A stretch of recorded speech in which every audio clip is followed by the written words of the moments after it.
نابكم زولنا نافتنا يصادقان كنسجر حزون صادقان دافلت اي زخيد تنكلون فلطيو بلانون فلطيو كنصوم دو سلازلعلنا نيشتلن كليب ناي حونا برهان هايله خنغدكم نا خنسجر عدرو باسف حاد امبا كابن لاتم نلا زغبا كيمن سلمان غزاينا حبا داي محمد لو مسكو حبا ابشاي دبسا ست صباي معاسينا زغرم موسيقى باي ذا واي حاضرنا لينا نحنا تمالي انتلنا عود عمت تقيمنا له مالتي ناي ارتست برهان هايله انتلنا عود عمت اغاطامي ኤርትራውያን ውን ስለዝነበሩ ሓቢርና ኣምሽና ሉ ትማል ምሸት ጽቡቕ ነይሩ ናይ በሓቂ እዚይቱ ኣርት ውን ክጻወቶ ዝግበኦና ንዕኡ ድናቆተይ ሂበ ነቲ ጽምዶ ናይ ጻድቃን ከይዲ ከዓ ነድገመሉ ትጽምዶ እንታይ ዝብል መስለካ ጻድቃን ጀነራል ጻድቃን ሲ ህዝቢ ትግራይ ብላዕሊ ሰቂልዎ ከብቅዕ ከሎ ወሪዱ ናብዚኣ ምውዳቁ ሕዚ ብጣዕሚ እንደ ዝሓዝን ንባዕሉ ማለት እዩ መወዳእታ ዓድሚኻስ ዝነበረኒ ታሪክስ ያ ጌጋይ ነይሩ ኢልካ ብኢሬዝ ጌርካዮ ክትከይድ ከለኻ ከም ምርኣይ ዝሕዝን የለን እንታይ ይብል ወደብ እንተዘይረኸባ ኢትዮጵያ ቀርና ኣፍሪካ ክሕመስ እዩ ልምዓት የለን ሰላም የለን ይብል ስለ ኢትዮጵያ ተሐሊቁ ይዛረብ ሪኢኹም ትኾን እዩ ኢትዮጵያ ወደብ እንተዘይረኺባ ልምዓት የለን ሰላም የለን ይብል እዚ ጥራሕ ግን ኣይኮነን ዓሰብ ንሕድጎም ንቀማቸው ይዝብል በመሓርኛ ንሕድጎም ኢለስ ኣቕሪበ ነይረ መጀመርያ ኩናት ባዕሎም ስለ ዝጀመርዎ እና እዚኦም ኣደብነት ሕዝ ዝብል ነይሩኒ ድሓር ናደፋእና ምስከድና ባዕሎም ስለ ዝጀመርዎ ዓለሙን ክርዳእና ሕዚኣታ ኦፖርቹኒቲ ንሕድጎም ዓሰብ ኢለስ ኣቕሪበ ነይረ ይብል እንታይ እተውን ዝሓለፈ ነገር ባዕሉ ናብ ወንጀል ዝኣቱ ይገርመኒ እዩ ናብ ትኩረት ናይ ካሊእ ክስሕብ ናብ ካሊእ ንሂወቱ ሓደጋ ናብ ዝኾነ ንምንታይ ይኣቱ ኣነ ከምዚ ክገብርዎም ከምዘይገብርዎን ኣይኮነን ከምኡ ክገብርዎ እውን ኣይደልን ትግራዋይ ስለ ዝኾነ ትግራዋይ ግን ባንዳ ትግራዋይ ብሕጊ ክሕተት እየ ዝደሊ እምበር ማንም መፅኡ ክቆትሎ ኣይደልን ብሕጊ ትግራይ ክሕተት ግን ይደልዩ ኣብ ትግራይ ዝፍፅሞ ዘሎ ኢማጂን ሕዚ ልምዓት የለን ሰላም የለን ወደብ እንተዘይረኺባ ኢትዮጵያ እሞት ልምዓትን ሰላምን ዘይምህላው ንኢትዮጵያ ጥራሕ ኣይኮነን ንኤርትራ ጥራሕ ኣይኮነን መላእ ቀርኒ ኣፍሪካ ተሎቱ ናህና ንቃለሰሉ ዘለና ህዝቢ እውን ሓዊሱ ማለት እዩ እዚ ይብል ግን ቃል ብቃል እንቀማቸው ኢለስ ኣቕሪበ ነይረ ይብል ካብ ኩሉን ላዕሊ ግን ንምንታይ እዩ ንትግራይ ፀሊኡ ዝወድዝ እዩ ኦኬ ሰላም የለን ልምዓት የለን ኢትዮጵያ ወደብ ክትረክብ ኣለዋ ኢሉ ካብ ክቃለስ ከሎ ማዕረኣ ሰላም የለን ልምዓት የለን ኣብ ኢትዮጵያ እንድሕር ትግራይ መሬታ ዘይወሒሳ ተፈናቀላይ ተዘይተመሊሱ ከምዚ ኢሉ ምቅላስ ንምንታይ ኣብ እንተ ደኣ የምስል እንዶ እንታይ ኮይኑ እዩ ዝወዲ የብል ማለት ሕማሚ እዩ እዚ ባይዘወይ ሓንቶይ ብድሕሪ ካሜራ ነውግዕ ነርና ስለ ናይ ትራምፕ ኣልዛይመር ከይኾን ትብለኒ ነርካ ኣልዛይመር ከይኾን ዝብሉ ኣነ ከዓነ እዚዩ ኣልዛይመር ሒዝዎ ከይኾን ከምኡ ከይትብል ዊርድ ዝኾኑ ትግራይ ከጥፍኡ ዝኽእሉ ተንኮላት ከዓ ሒዙ ይመፅእ ኣልዛይመር ዝሓዞ ተንኮል ካብ የምፅኡ ከዓ ትብል ኣነ ብጣዕሚ እዩ ዝሕዝነኒ ግን እንታይ ባኢስዎ እንታይ ተቐይሙ ኣብ ትግራይ ዘላት ተቐይሚ ካብ እንታይ ትለዓል ዝብል ሕቶ ግን ዘልዕል ሰብ ኣይሰኣንን እዚኣ ራይዋ ፋዝ እያጠፋ እያለ እንደገና መልሰን የተቆረጠ ተበን አድርገን እዛ መተዋችን ለሀገራችን ትልቅ አደጋ ለወደፊት የሚያመጣ ነው የሚል አቋምም ነበረኝ። የተለየ አቋም ነበረኝ እሱ ከሚይዘው አቋም እሱ ዝብሎ ዘሎ ንመለስ እዩ ሕዝቡን ክደግመልኩም እዩ ሻዕቢያም ይሄን ሁሉ ጥፋት እያጠፋ እያለ እንደገና መልሰን የተቆረጠ ተበን አድርገን እዛ መተዋችን ለሀገራችን ትልቅ አደጋ ለወደፊት የሚያመጣ ነው የሚል አቋምም ነበረኝ። የተለየ አቋም ነበረኝ እሱ ከሚይዘው አቋም ከኤርትራ ጋር እንደራደር የሚል ነገር ሲነሳም እነሱ ናቸው ጥፋተኞች በሀገራችን ላይ ሁሉ በደልና ወንጀል ፈጽመዋል። ከነሱ ጋር መደራደር የሚባል ነገር መነሳት የለበትም። ልካቸውን ማስያዝ አለብን። እዚህ ሀገር ውስጥ በሰላም መኖር ከሆነ ልካቸውን ማስያዝ አለብን የሚል አቋም ነበረኝ። እነዚህ የተደራረቡ ናቸውና እነዚህ ነገሮች በሙሉ ያው ምቾት አይሰጡም። ስለዚህ ሀገራችን ውስጥ ከነበረው ያኔ ከነበረው ሕግና ደንብ ውጭ ነው የተባረርኩት። ኣብ ሃገርና ካብ ዝነበረ ሕጊ ወፃእ የተባሪረ ከምዚኣ ስለ ዝበልኩ ባሪሮምኒ ይዝብል ሕዚ ተቐይሙ ኢትዮጵያ ባሕሪ ወደብ ብሓይሊ እንቀማቸው ዝበሎ ኢልዎ ኣብቲ ኢንተርቪው እዚ ኢልዎ ዘሎ ኣነ ስእለት ግዜ እውን ክንቁጥብ እየ እዚኣ ጥራሕ ኣቕሪበ ዘለኹ ንሕድጎም ኢለ ኣቕሪበ ነይረ ምክንያቱ ባዕሎም እዮም ኮይናት ጀሚሮሞ ድርድር ዝበሃል ምስዚኦም የለን ኢለ ኣቕሪበ ተፈለየ ርዲት ነይሩ ንሱ ካብ ዝሕዞ ይብሉ ንመለስ ሕዚ ናይ መለስን ናይ ጻድቃንን ክትዒ ነይሩ ማለት እዩ ብዙሓት ሚኒስትራት ኣለዉ ኢታማዦር ሹም ነይሩ ጻድቃን ሽዑ ናይ ሰራዊት ኣዛዚ ነይሩ ብዙሓት ሚኒስትራት ዝብልዎ ካልኦት ዝምልከቶም ዝብልዎ ምንም ኣብኡ የልዕልዎ ይፈልጥ ባይዘ ምስ መለስ እዩ ተኻቲዕና ዝብል ምስ መለስ ምክታዕ እንታይ ኮነ ብማጆሪቲ ቮት ስለ ዝኾነ ዲሞክራሲ ናይ ኢትዮጵያ ሰረሕቲ ሕገ መንግስቲ ብኡ መሰረት ንምንታይ ብማጆሪቲ ዶሚኔት ዘይተገበረ ማጆሪቲ ዝበሎ ኣሚኑ ዘይሰርሐ ንምንታይ ዝብል ሕቶ ስከልዕሉ ሓያል ዲክታተርሽፕ ኣብ ትግራይ ይኹን ኣብ ኢትዮጵያ ስልጣን ተዝወሃቦ ክትግበር ዝነበረ ሰብ እንተሃልዩ ጻድቃን እዩ ኣነ ዝበልክዋ ትኾን እያ ሕዚ ኣነ ንሱ እንተኻቲዕና እዩ ዝብል እምበር እቲ ካሊእቲ ማጆሪቲ ከንታሂሉ ዝብል ኣየቕረበልና በዚኣ ምክንያት ይብል ኣሎ ብዘይ ኣግባብ ካብታ ሃገር ብዝነበረ ሕገ መንግስቲ መሰረት እንታይ ኮነስ ካብኡ ወፃኢ እየተባሪረ ኢለ ኣይተባረረን ባይዘወይ ደብዳቤ እዩ እንተተጋጊ ኣርሙኒ ኣብዚ እንተሃልዩኹም ተጋደልቲ ወይ ኣብ ቴሌቪዥን እውን ትከታተሉና ብዋትስኣፕን ቴሌግራምን ተፅሒፍኩም ክንሪኦ ኢና ዲስፕሌይ ክገብራ እያ ደብዳቤ እዩ ሪዛይን ገይሩ ሕዚ ሰብ ሪዛይን ግበር ተባሂሉ እዩ ከምኡ ገይሩ ክብል ክእል እዩ ከምኣ ግበር ክብል ከሎ መርትዖ ሒዝኩም ቅረቡ ደደቢት ናይ መርትዖ ስለ ዝኾነ የኽብለኩም ኣነ ከምኣ ገይሩ መለስ ስለ ዘባረሮስ ቅድሚ ክንደይ ዓመት እዩ ቅድሚ 14 ዓመት ዝተሰውአ መራሒ በዲሉኒ ኢሉስ ኣባሪሩኒ ኢሉስ ኣባሪርዎ ዋላ እንተኮይኑ ኣብ ልዕሊ ህዝቢ ትግራይ ሕዚ ዘርእዮ ዘሎ ናይ ጻድቃን ቀይሚ እዚኣ እያ ንመንበርስ ኦንሊ ሸር ዝገበርናያ ዝበልናያ ኣብ ዝሓለፈ እዚኣ ነይራ ሓንቲ ካፍተን ታደሰን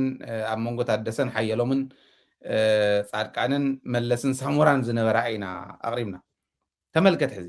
ኣባሪሩኒ በቃ ከህጊ ውጭ ነው የተባረርኩት ኢሉ ንኢትዮጵያ ሕጂ እውን ዓሰብ ይብል ንአዲስ አበባ ኮይኑ ህዝቢ ትግራይ ግን ትብላዕ ሓንቲ ባንስ ኢኑ መሬቱ ተሓዲጉ ተባሪሩ መሬትና ተሓዲግና እስካዕ ሕዚ እውን ኣለና ስለ መሬትና ተዛሪበ ይፍለጥን ዓሰብ እንተዘይተመሊሳ ልምዓት የለን ሰላም የለን ይብለካ ኣሎ ማለት ታ ምክንያቱ ግን ኣብዚ ኣገሊጽዋ ኣሎ ምናልባሽ ክደግመልካ እንተደሊኻ መወዳእታ ክደግማ እየ ምስ ቀጸልካ ንሰማዕቱ እውን ክትከውን ህዝብና ክፈልጣ ምእንታን ማለት እዩ አረኖ ነዋሕ አይኮነትን ንድገማ ሞ ስኻ ክትቀጽል ኢኻ ፋዝ እያጠፋ እያለ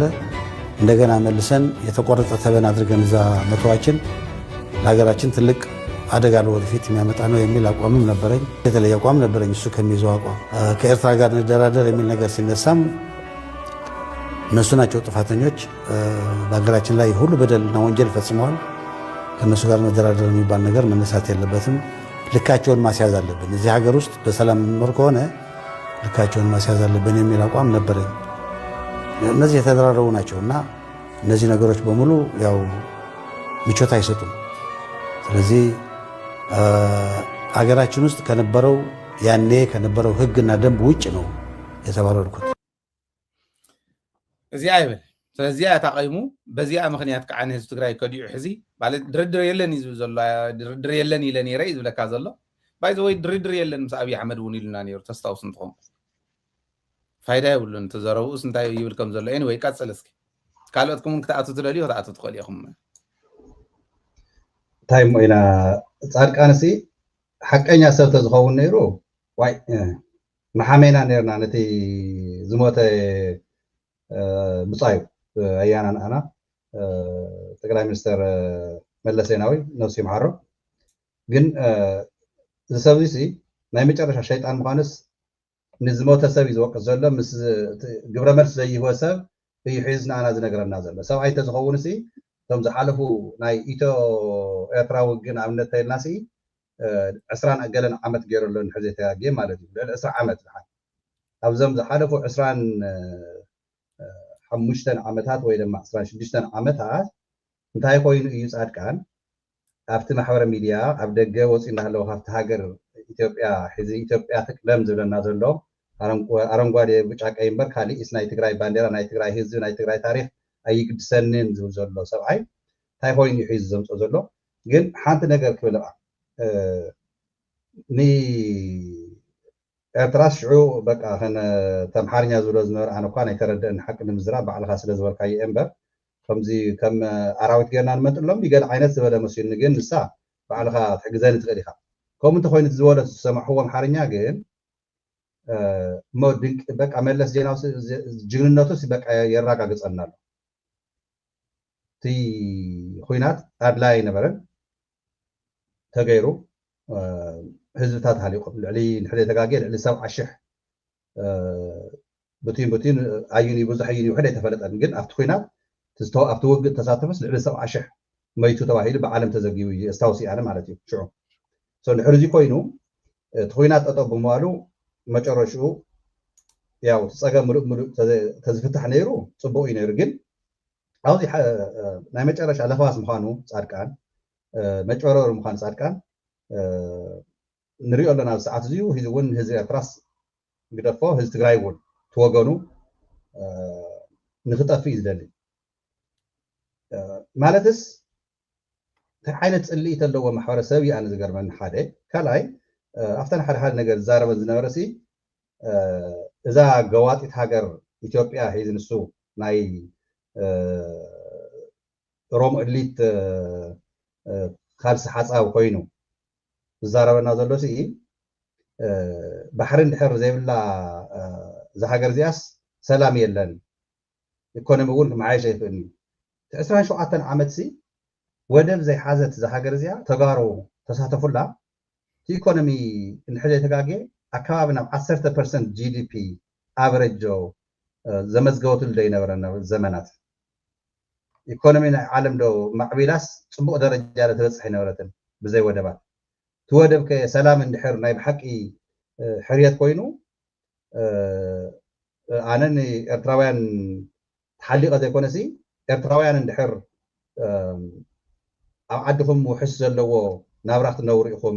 ምስ ኢትዮጵያ ጎረባብቲ ኮይና ወደብኩም ግን ብዋጋ ዝቐነሰ ተጠቒምና ንሕና እውን ክንጥቀመሉ ንስኹም እውን ክትጥቀመሉ ኢልካ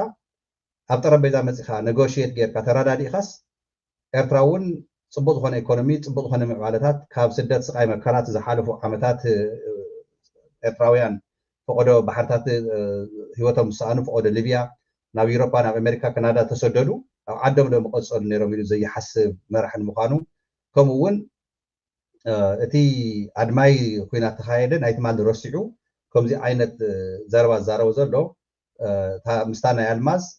ኣይትፈልያን እዩ ናተይ እንታይ ይመስለካ ማለትስ ተማሪኾም እኮ እዚኣቶም ንብልፅግና እቲ ጅግንነት ናይቶም ትማሊ መናእሰይ ደቂ ማለት ቶም ተጋሩ ቶም ጀጋኑ መናእሰይ ኩናት ዘይፈልጡ ነይሮም ምስ 3 ጥይት ተኩሶም ተኣምር ዝሰርሑ ግን ገልገሊኦም ሂወቶም ስኢኖም ተሰዊኦም ላ ንትግራይ ገልገሊኦም ኣካሎም ጎዲሎም ኣብ መቐለ ኣብ ሙሉእ ትግራይ ኣብቲ ኢድና ዘሎ ትግራይ ከርተት ዝብሉ ዘለው ንኣቶም እኮ ሓለየን ትማሊ ተስታውስ እኮ ኢኻ ሃይለ ኣነ እኳ ብዓይነይ እውን ብኣካል ከጋጥመን ዘሎ ብጣዕሚ ዝገርመኒ ግዜያዊ ናይ ምክትል ግዜያዊ ምሕዳር ኮይኑ ንዳያስፖራ ወኪሉ ኣነ ዝገርመኒ ዝነበረሲ ከናቴራ ብሓደ ፕሪንት ተገይሩ ናይ ፃድቃን ጌታቸውን ከምዚ ካምፔይን ዝግበር ኣብ ኣሜሪካ 4 ዓመት ፕሬዚደንታል ካምፔይን ዝግበር ኣለካ እቲ ናብ ፕሬዚደንት ዝወዳደርን እቲ ምክትል ኮይኑ ዝወዳደርን ዝግበር ነገራት ይኮ ኣብ ትግራይ ይግበር ነይሩ ቶም ብፆት ቶም መናእሰይ ሰኣን ሕክምና ዝኩሉ እጋሮም እናተቆረፁ ኢዳዎም እናተቆረፁ ዓይኖም እናሰኣኑ ኣካሎም ብስቃይ መከራ ኣብ ዓይደር ኣብ ተፈላለያ ቦታታት መቐለ ዝነበራ እውን እናሞቱ እንዳሃለዉ እኮ ብቢልዮናት እኮ እዮም ቅርሺ ይውንዝዕዎ ይሕሽሽዎ ነይሮም ንዕዋጭዋጭ ወሉ እናበለ ትግራይ ኮን ንዙይ ዝመርሕ ነይሩ ፃድቃን እንታይ ይመርሕ ነይሩ ማለት ሲ ከምዚ ዓይነት ሕስድና ዝሓዘ ሰብኣይ ንመን እዩ ክእምን ደልዩ ኣይን ፀማም ትግራዋይ ወይ ኤርትራዊ ኣለና ብትግርኛ ኣይተዛረበን ልክዕ በኣምሓርኛ እዩ ግንስ ቀሊል እዩ ኣምሓርኛ ተዛረበ ትግርኛ ንኣና እነይኹም ብደንቢ ፍሉወንት ኣምሓርኛ ኮይንኩም ትነግሩና ኣነ እኳ ኣነ ንባዕለይስ ትዛረቡስ ሰሚዑ እዮም እዚኣቶም ሲ ሓሳዳት ጨካናት ዝኾኑ ተጋሩ ኢዶም ናብ ብልፅግና ዝሃቡ ኣብ መጨረሹ ግን ትናሃቶም ዝኸድዎ ዘለው ዝኽተል ትግራዋይ ዝኽተል ማንም ዝኾነ ፍጡር ተልዩ ንትግራይን ኤርትራን ሰላም ዘለና ሰላም ሒዚ ምስ ኤርትራ ምስ ትግራይን ንክቕፅል እምበር ንክቋረፅ ዝምነ ትግራዋይ እንተልዩ ወይ ድማ ኤርትራዊ እንተልዩ እንታይ እዩ እዚኡ ወይ ዝኾነ ነገር ንግድታት ዝሓዝዎ ኣሎ ረብሓታት በቲ ናይ ኩናት ዝመፀሎም ማለት እዩ ወይ ከዓ ንዚ ክልቲኡ ማሕበረሰብ እዚ የጥፊእካ ስልጣን ናይ ልማዝ ድንቁርና እዩ ብቕሬታት ቃል ንድሕር ሓያል ኮይኑ ናይ ልማዝ ኣነ ዓቕማ እየ ተገንዚበ ማለት እዩ ቪድዮ ምስ ረኢኹ ተጋላልፃሲ ብፖለቲካ ዓይነት እውን ናይ ፖለቲከኛ ሰብ እውን ኣይትመስልን ባይዘወይ መሕፈር ትናይ ማለት ንኣ ዘይኮነስ ንትውድብ የክወቅስ ዝግበአኒ ምክንያቱ ስምዓት እንዳሃለወስ ካብቲ ልዕሊ 10 ሚልዮን ነዚኣ ምሕራዩ ነዚኣ ሓቆይፉ መፅንሑ ንሱ ተካይደ ናይ ትውድብ እዩ ዝበልካዮ እሱ ክብረልካ ኣነ ግን ከም ውልቂ ኣነ ባዕላ ኣብቲ ውድብ እኮ ትህነፅ ኣይኮንካ እንዲኻ ከምቲ ሓደ ግዜ ዝሰምዐካ ትገልፆ ናይ ትውድብ ኣይዲዮሎጂ ናይ ትውድብ መገዲ ብጣዕሚ ንፁር ዝኾነ እዩ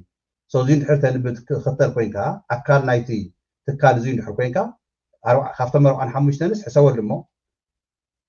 ማእኸላይ ከምቲ ሕወሓት ክትከውን ካብ ልዕሊ 10 ሚልዮን ህዝብስ ካብ 45 ሓደ እንተኮይንካሲ እቲ ፐርሰንቴጅ እቲ ንስኻ ዕድል ንክትረክብስ ክንደይ ሓይ ምዃኑ እዚኦም ግምት እትያ መፅያ ብኣንደበተ ሚድያ ዘይተንተነትሉ የርእየካ ኣሎ እዚኣቶም ደካማታት ምዃኑ ዓቕሚ ዘይብሎም ምዃኑ ጀነራል ፃድቃን ባዕሉ እቲ መዓርግ ንሱ በቲ ወታደር ረኺብዎ ኣሎ በቲ ፖለቲካ ብተመራርሓ ናብ ሲቪል መፂኻ ግን ንኩሉ ኣይጋጥመሉ ኣይገጥም ማለት ኣይኮነሉን ናይ ፃድቃን ግልፂ እዩ ግዜያዊ ምሕዳር ምክትል ኮይኑ ትግራይ እንታይ ገይሩ ብትንተንትን ነቢልና መዓት ትካላትና ክፈርሳ ፕሪቶሪያ ከይዱ እውን ንሱ ጌታቸው ንሳይ ገይሩ ኣብ ትግራይ መፂኻ ነየ ንውድብ ንሕወሓት ነቲ ውድብ ንሱ እውን ኣሚኑሉ ዝተሰለፈሉ ኣብቲ ኩናት ናይ 17 ዓመት ነዚኣ ንምፍራስ እያ ነይራ ነዚኣ ኣፍሪስካ ስልጣን ንምሓዝ እያ ባይዘወይ ንጌታቸው እውን ካብ ስልጣን ኣውሪዱ ወዲ ወረደ እዩ በሊፅዎ ባይዘወይ ብዛ ስልጣን ኣትሊስት ወዲ ወረደ ንጌታቸው ወዲ ወረደ ውሪድዎ ይኮነ ዘለኹ ግን ወዲ ወረደ ኣብ ኣፀኒሑ ብውሕልልና ዳሕራይ ሕወሓት ደጊፋቶ ፃድቃን ሃዲሙ ኸይዱ ሓንቲ ዓመት ዕድል ፃድቃንስ ምረኸባ ደኾን ነይሩ ኢለ ክሓስብ ተለኹ ሒዚ ዋ እንታይ ሞ እዮም ኩሎም ሰያጥን ኮይኖም ይመፅኑ ስለ ዘለዉ ናይ ፃድቃን ፖለቲካ ግን ፅልኢት ናይ ኤርትራውያን እንታይ ዓይነት ፅልኢት ይሕዲሩሉ እዚኣ ቅድሚ ሕዚ እውን ኣልዕልያ ነይረ ማለት ፅልኢት ኣብ ህዝቢ ኤርትራ እንታይ እዮም ገይሮም ሞ ኢለ ክሓትት ተለኹስ ክርደአና ይከኣልና ኣነ ምክንያቱ ናይ ባዕሉ ስድራ እውን ዘለዉ እዮም ካብ ኤርትራውያን ተወለድቲ ማለት እዩ ንሱ ንባዕሉስ ናይ ባዕሉ ስድራ ካብቲ ናይ ኤርትራ ኤርትራ ክጉበጥ ኣለዎ እቲ ባሕሪ ክንወስዶ ኣለና እቲ ህዝቢ በቃ ክነጥፎ ኣለና ዓይነት ዘረባታት ዛረቦ ዘሎ ነቲ ናይ ፍርቂ ጎኑ ንሱ ዘለዎ ናይ ኤርትራ ትውልዲ የጥፎ ኣሎ ማለት እዩ ንትናትካ ትካል ንትናትካ ውላድ ንትናትካ ምሳኻ ዘሎ እውን ናይቲ ኤርትራ ውላድ ምዃኑ ናይቲ ኤርትራ ኣካል ምዃኑ ትርስዕ ኣለኻ ማለት እዩ ስለዚ ናይዚ ሕማም እውን የምናልባት ብትዕድመ ተመሳሰልቲ እዮም መስለኒ መዕፀው እየ ዝብለካ ዘለኹ ምስ ናይ ዘለኽዎ ሃገር ኣሜሪካ መራሒ እቲ ኣነ ኣምና ሜዲካል ኤክስፐርት ወይ ድማ ናይ ሕክምና ተኣሽሞ ኣይኮንኩን ግን ክትሪኦም ተለካ ናብቲ እንታይ ድዩ ዲሬክሽን ናብቲ ናይ ኣልታይመር ዝኸደሉ ወዲሰብ ስኢሉ በቃ ማለትስ ዝዛረቦ ዘይግንዘብ ኣስተውዒሉ እቲ ዝገፀልካ ዘሎ እውንስ ክርደእካ ዘይኽእል ኣካይዳ ክኸደሉ ተለዉ እቲ ዕድመ ደኾን ናብ ቅዐ ይመፅእ ኣሎ ኢለ ናብ ምሕሳብ ኣትየ ግን ናብ ካሊእ ከይወስደና ነቲ ዝሰምዐና ዘሎ ኣካል ብሓፂሩ ናይ ርእሲ ሕማም ናይ ዝኾነ ሕማም ኣብ መፅእዎ ኣሎ እዩ ፃድቃን ባህል እየ ስለዚ ኣብ ኣዲስ ኣበባ ጥቁር ኣንበሳ ዝበሃል ኣሎ ሓንቲ ሕክምና ዝፈልጣ ኣብኣ ከይዶም ዝምርምሩ ተልዮም ርእሱ ተዝምርምርዎ እሞ ብጥዒኑ እንተልዩ ፅቡቅ ብጥዒኑ እንተዘየልዩ ግን ትዝደልዮ ዶስ መድሓኒት ተዝህዎ ምሕሾ እየ ዝብል ሕዚ ናይ ጀነራል ፃድቃን ዘረባማ ካብ ኤርትራውያን ንላዕሊ ንኢትዮጵያውያን ከጨንቆም ኣለዎ ኢለ ዝሓስብ ኣብ ኢትዮጵያስ ይትረፍደው ኢትዮጵያ ቀርኒ ኣፍሪካ እውን ልምዓት የለን ሰላም የለን ኢትዮጵያ ወደብ እንተዘይረኺባ ዓሰብ እንተዘየምሊሳ ኢሉ ንክዛረብ ከሎ ብትርጉም እንታይ ይመስለካ ኢትዮጵያ ዘለዓለማ ክትለምዕ ኣይትኽእልን ሰላም እውን ክትረክብ ኣይትኽእልን ማለት እዩ ነዚ ምክንያት ከቅርበልካ ሓደ እቲ ባሕሪ እቲ ወደብ ሰብ ዋና ኣለዎ ኤርትራስ ሃገር ያሞ ስለዚ ኤርትራ ከምቲ ዝብሎ ዝነበረ ንቀማቸው ኢሉ ክሕድግ ስለዘይኽእል ተዘይረኺባ ወደም ተዘይረኺባ ኢትዮጵያ ልምዓትን ሰላምን የለን እንተኢሉ ኢትዮጵያውያን ክትለምዑን ሰላም ክትረኽቡን ኣይትኽእሉን ኢሉ እዩ ዝነግሮም ዘሎ ዝምነየሎም ዘሎ ካልኣይ ግብፂ እውን ኢላቶ እያ ባይዘወይ እስካዕ ምፅኣተ ዓለም እንተነኣሰ እስካዕ ምፅኣተ ዓለም ኢትዮጵያ ኣይትረክብን ብግልፂ እዩ ባይዘወይ ፎሬን ሚኒስትር ናይ ግብፂ ኢልዎ እንተነኣሰ እስካዕ ምፅኣተ ዓለም ኢትዮጵያ ባሕሪ ወደብ ዝበሃል ኣይትረክብን እያ ኢሎም ሃገራት ዓለምየን ከምኡ ዝብላ ዘለዋ ኤርትራ ጥራሕ ኣይኮነትን ብርግፅ እስራኤል እውን ኢላ እያ ኢትዮጵያ ባሕሪ ወደብ ክትረክብ ክንሰርሕ ኢና ክንሕግዛ ኢና ኢሉ እዩ ኣምባሳደር ስለዚ ናብ ኩናት ከኣቱ ዲኒሄ ናይ ዓለም ማሕበረሰብ ንኢትዮጵያ ባሕሪ ወደብ ክትረክብ ኢሉ እዚ ዝብል ምሕሳብ የድሊ ግን ንዓይ ተረዳእኒ ብትርጉም ደረጃ ንሱ ካብ ህዝቢ ትግራይ ቶታሊ ተነፀለ ሰብ ምዃኑ እዚኣ ጥራሕ ምዝራቡ እኽልቲ እያ ኢለ ዝኣምን ኣነ ንምንታይ ስለ ምዕራብ ትግራይ ኮነ ንዛረበካ ዘሎ እቶም ትግራዋይ ዝኾነ አንደበት ዘለዎም ኣምባሳደር ስዩም ነልዕልሞ ነብሲ መሓሮ ትግራይ ሰላም እንተዘይረኺባ ብትግራይ ዝጅመር ኩናት መላእ ቀርኒ ኣፍሪካ ክሕሙሶ እዩ እንዳኾም ማሪት እያ ክትኮን ተዓዲ ኢሎም ቀዲሞም ኢሎም እቶም ተረኣዮም እቶም ብትክክል ትግራዋይነት ዝትርጉምዎ ናይ ትግራይ ፅልዋ እውን ኣብ ዓለም ኣብቲ ቀርኒ ኣፍሪካ ዝፈልጥዎ ኮይና ከዓ ብተግባር ርኢናዮ ሕዚ ካብ ትግራዋይነት ወፃእ ዝኾነ ሰብ ምዃኑ ትሪኦ ስለ ናይ ትግራይ ስቃይ ዝበሃል ሓንቲ መዓልቲ ክገልፅ ሰሚዕካ የ ትፈልጥ ኣነ ሰሚዐ የይፈልጥ እንተተጋጊ ኣርሙኒ እቲ ጉጅለ እናበለ ነጥፋ እዮ ንዕኡ ኩናት ክንከፍት ክብል የሰምዖ መናእሰይ ዓምፁ ክብል የሰምዖ ብዓመፅ ዝተኻኸል ብዓመፅ ዝመፅእ መንግስቲ ዝጠቕማን ትግራይ ክብል የሰምዖ ናይ ዓመፅ ናይ ኣውያት ናይ ምብልላዕ ናይ ምፍልላይ እንተዘይኮይነ ኣብ ትግራይ ናይ ምፍራስ እንተዘይኮይነ ኣብ ትግራይ ንትግራይ ትበሃል ሓንቲ መዓልቲ እስካዕ ሎማዓንቲ ፃድቃን ተዛሪቡ ሰሚዐ የፈልጥ ሓንቲ መዓልቲ ዋላ ስልጣን እንዳሃለወ ኣብ ትግራይ ቫይስ ፕሬዚደንት ኮይኑ ሓንቲ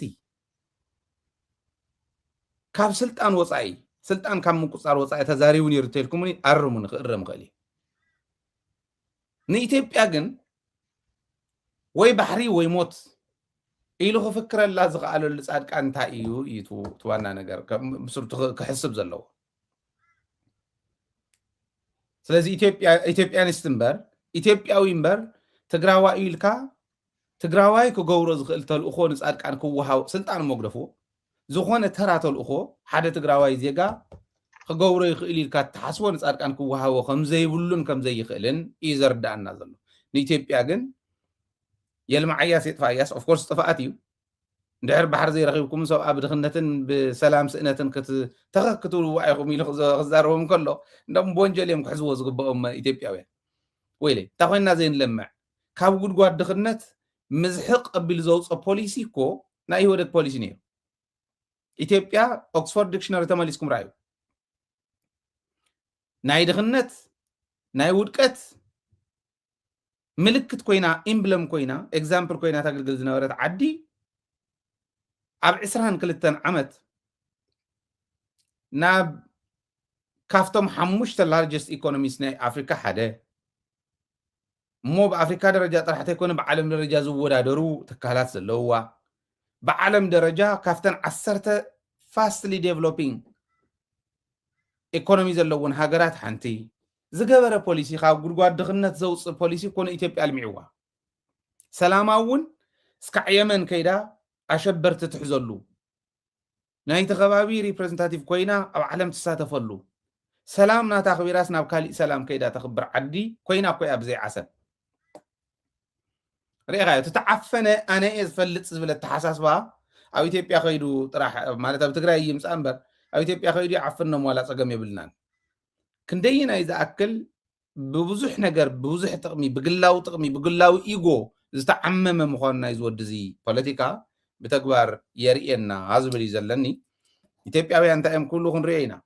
ብዝኾነ ኮይኑ ግን ንትግራይ ዘይሓስብ ምዃኑ ደጋጊሙ የርእየኩም ኣሎ ልቢ ዘለዎ እኹል ዝኾነ መልእኽቲ እዩ ዝብል ከቕምጥ እሞ